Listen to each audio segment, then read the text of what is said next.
Hi, my name is Ellen, and this is my YMCA story.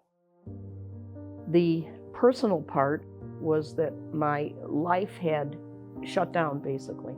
I had always been an athlete, playing every sport that was humanly possible. However, bad knees, told 40 years ago I needed knee replacement, but if something goes wrong, there was no way 40 years ago to put another one in, so they said you should wait, which I did. And then it became easier and easier to just ignore it.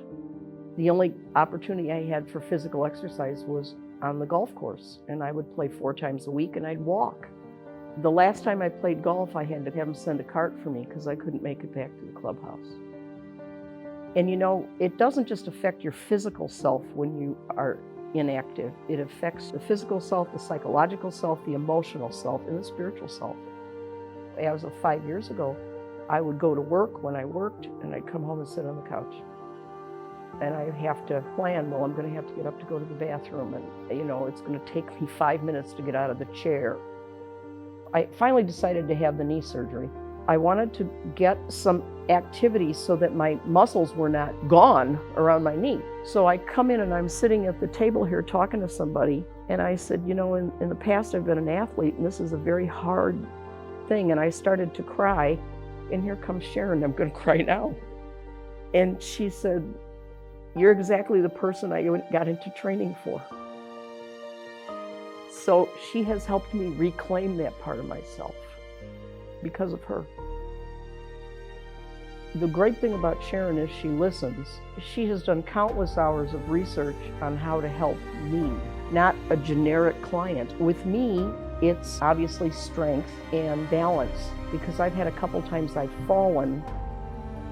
I don't think I ever thought trainers would be like that. I thought a trainer would just come in and say 10 jumping jacks and 6 whatever else, toe touches. And she's the opposite of that. She cares and she individualizes her training for what the person needs.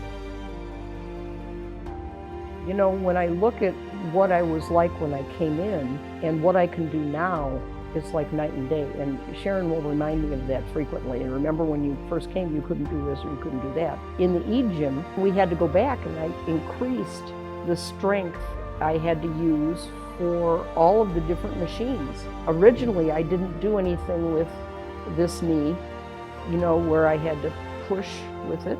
But now I'm doing regular stuff on there because of the training that has changed my life. I can't stress that enough. It's changed my life. I don't park in the handicap slot anymore because I had a card for that. Tore that up. I park far away so I can walk. I don't worry about going shopping anymore because I used to have to cling to a cart and I wouldn't go somewhere that didn't have a cart because I had to hold on to that. And where I used to say, I can't do that, I now say I can do that. And I'm looking forward to the day when I can go out and hit the ball against the wall with a tennis racket and go swing a golf club again. But for now, things have changed so dramatically. As a teacher, not being mobile is a death sentence because kids nowadays, they spend a lot of time figuring out how to get stuff off of AI or plagiarize stuff off of the internet. And now I have been able to develop very good relationships with a number of students. I have kids who have straight F's until I started to be able to walk around the classroom. And now some of them have some A's and B's. They see their potential because there's an adult who walks up to them and says, "You can do better than this. I'm counting on you." So I have reclaimed that too, the kind of teacher I always was, which was for the 35 years prior to this, very active in the classroom. It's not just about exercise. First of all, there's a great sense of community here. There's also so many things at the Y for kids. It's not just about old fogies like me who need to get in shape. It's about kids learning that there is a physicality to life and they have to grab it with both hands and do it. Final message about the Y. It's here. It's doing its job. It just needs the people to be here. Try it. Just try it and see if your life doesn't change. Reclaim that part of yourself that's, I thought was dead, and it isn't. It's coming back to life. You better beware. I may challenge you to tennis or golf at some point.